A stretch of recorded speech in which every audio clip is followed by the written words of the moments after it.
जानकीपुर गांव में राजू नाम का एक व्यक्ति अपनी पत्नी सरोजा के साथ रह रहा था। उसने कई व्यवसाय शुरू किए, लेकिन उसके लालच के कारण हर व्यवसाय में नुकसान उठाना पड़ा।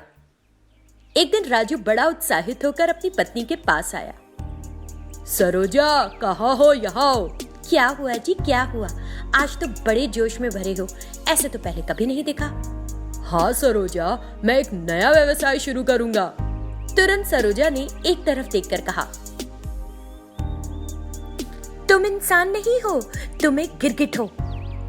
तुम घास खा रहे हो, चावल नहीं, है ना? इसीलिए हमें कमाई की जरूरत ही क्या है? अरे पापा, मुझे नहीं पता कि तुमसे कैसे बात करना चाहिए, तुम्हें कैसे समझाना चाहिए। इस तरह उसने अपना हाथ बाहर निकालकर गुस्से में किसी को डांट लगाई। राजू को वहां कोई नहीं दिखा, तो राजू उलझन में पड़ गया और बोला, सरोजा, वहां तो कोई भी नहीं है, तुम डांट किसे रही हो? अगर मैं किसी और को डांटूंगी तो सामने वाला शांत रहेगा क्या? अपने सभी बेकार विचारों को एक तरफ रखो और इस बार मैं जो कहती हूँ उसे सुनो। दूध की अच्छी मांग है, हमें इतनी मेहनत करने की जरूरत भी नहीं होगी। एक गाय जिसके शरीर पर अच्छे सुनहरे बाल हो लेकर आओ। फिर एक दिन राजू बाजार गया और अच्छे बालों वाली एक गोरी गाय को खरीद कर लेकर आया। 2 दिन के बाद उस गाय ने एक बछड़े को जन्म दिया। ये देखकर राजू बड़ा खुश हुआ। वो गाय सुबह शाम अधिक दूध देती थी। राजू ने उस दूध को ले जाकर बेचा और पैसा कमाया। कुछ ही दिनों में उसे उस सारा पैसा मिल गया जिससे लगाकर उसने गाय खरीदी थी। तब राजू ने सोचा, ये गाय बिना कुछ दिए इतना दूध दे रही है, अगर मैं इसे कुछ दवाएं खिलाऊं तो ये और अधिक दूध देगी, मुझे तुरंत जाना चाहिए। ये सोचकर राजू पशु चिकित्सालय गया और अधिक दूध लेने के लिए दवाइयाँ और इंजेक्शन लाया। वो रोजाना सुबह और रात उस गाय को वो दवाइयाँ देने लगा। इस तरह गाय के दूध की मात्रा दुगनी हो गई। लेकिन जब उसने इंजेक्शन और दवाई का इस्तेमाल किया तो गाय की सेहत दिन पर दिन खराब होने लगी। गाय को बहुत तकलीफ होने लगी और एक दिन उसने कहा, राजू, तुम जो इंजेक्शन और दवाइयाँ मुझे दे रहे हो उससे मेरा स्वास्थ्य खराब हो रहा है। मेरे बच्चे का स्वास्थ्य भी खराब हो जाएगा क्योंकि वो मेरा दूध पी रहा है। कृपया मुझे उन इंजेक्शनों और दवाओं को देना बंद करो। यदि तुम अधिक दूध चाहते हो तो लहसुन और गुड़ को कुचल कर मुझे दो। उसके सेवन से मुझे और ताकत मिलेगी।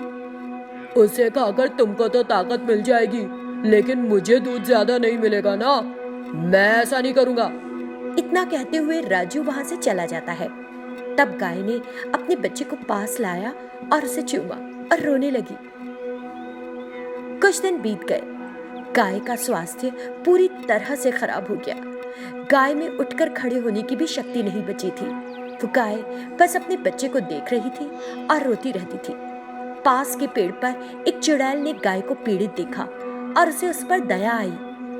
ये गाय जीवन और मृत्यु के बीच संघर्ष कर रही है। वो अपने बच्चे को लेकर चिंतित है। मुझे कुछ करना होगा और इस गाय के जीवन को बचाना होगा। ऐसा सोचकर वो चुड़ैल उस गाय को शक्ति देती है। थोड़ी ही देर में गाय स्वस्थ हो गई और खड़ी हो गई। गाय ने सोचा कि ये भगवान की कृपा है और धन्यवाद दिया। उसी समय राजू वहां आया और इस गाय को इंजेक्शन देने ही वाला था। तुरंत चुड़ैल ने इंजेक्शन को हवा में उड़ा दिया और राजू को ही लगा दिया। राजू जोर जोर से चीखने लगा। उस चुड़ैल ने राजू को बहुत सताया। राजू जो सहन नहीं कर पाया, वो बोला, अरे तुम कौन हो? मुझे छिपकर मत डराओ। यदि तुम्हारे पास हिम्मत है तो सामने आओ, देखूंगा तुम्हारा क्या करूंगा। ये बात, अगर तुम मेरा अंत देखोगे तो मैं आ रही हूँ, तैयार हो जाओ। इतना कहते हुए वो चुड़ैल वहां आई और राजू के सामने प्रकट हो गई। उस चुड़ैल को देखकर राजू बेहद डर गया। मैं तुमसे विनती करता हूँ चुड़ैल बहन, मुझे नुकसान न पहुंचाना, प्लीज बहन। अगर तुम इस गाय की अच्छी देखभाल करोगे तो मैं तुमको नुकसान नहीं पहुंचाऊंगी, नहीं तो मैं तुमको ही इंजेक्शन दे दूंगी। ठीक है, मैं इस गाय की अच्छी देखभाल करूंगा चुड़ैल बहन, मैं उसे अपने बच्चे की तरह मानूंगा बहन। तब से राजू गाय की अच्छी देखभाल करने लगता है और फिर गाय अपने बच्चे के साथ खुशी से रहती है और उस चुड़ैल का धन्यवाद देती है। का मालिक था जिसका नाम था सिंगैया। सिंगैया एक गाड़ी पर नारियल ले जाकर बेचता था और उस पैसे से अपनी पत्नी कला और बेटे राजू को पाल रहा था। महेंद्र नाम के उस गांव के जमींदार को वो नारियल कुंज बहुत पसंद था। वो उस बगीचे का मालिक बनना चाहता था। एक दिन खेलते हुए राजू नीचे गिर गया। सिंगैया ने और उसकी पत्नी ने उसे कई बार पुकारा, लेकिन उसने कोई हरकत नहीं की। घबराकर वो उसे अस्पताल ले गया। देखिए सिंगैया, आपके बेटे के सिर में खून का थक्का है, हमें ऑपरेशन करना होगा, इसमें 6 लाख तक खर्चा होगा। मैं पैसों का इंतजाम करूंगा, आप ऑपरेशन कर दीजिए डॉक्टर साहब। इतना कहते हुए वो घर आया और अपने नारियल कुंज के कागजात निकाले। फिर वो जमींदार महेंद्र के पास गया। मालिक, मेरा बेटा अस्पताल में जिंदगी और मौत के बीच झूल रहा है।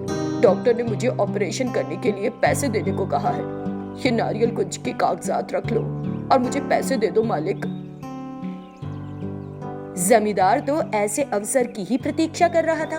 उसने तुरंत इस पर सहमति जताई और उसे पैसे दे दिए। सिंगैया ने उस अस्पताल में पैसे का भुगतान किया और डॉक्टर ने ऑपरेशन किया।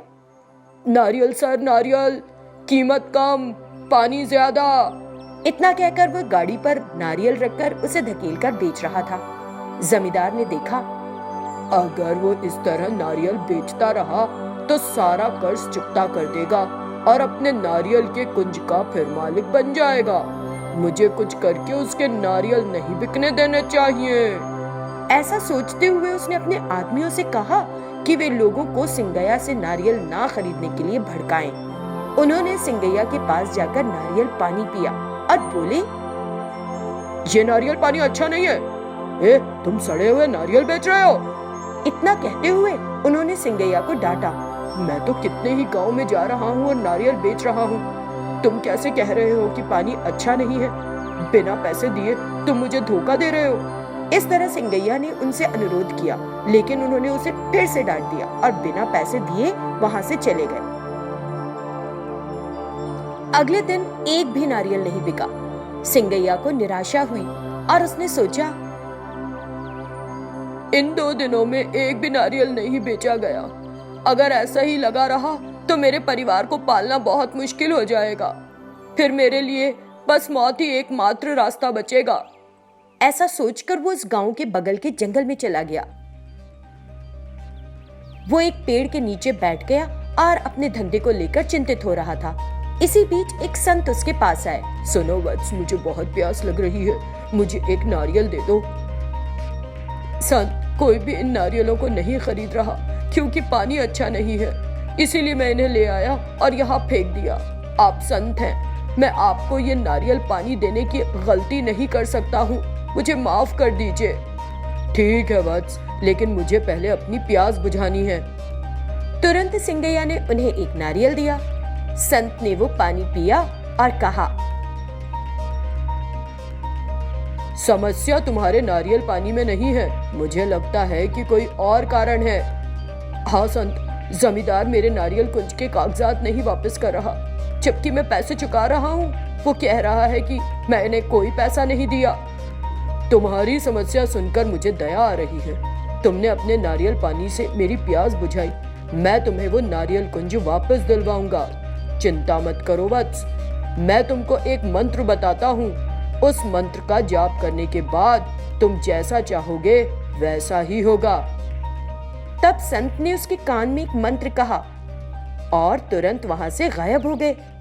सिंगैया ने सोचा कि देखे तो वो मंत्र काम करता है या नहीं। वो सीधा जमींदार के घर गया। उसने मंत्र का जाप किया और सोचा कि जमींदार को उसके नारियल कुंज के कागजात वापस कर देने चाहिए। तुरंत जमींदार आया। सिंगैया, तुमने लिए हुए कर्ज का सारा पैसा चुका दिया है, अपने नारियल कुंज के कागजात ले लो।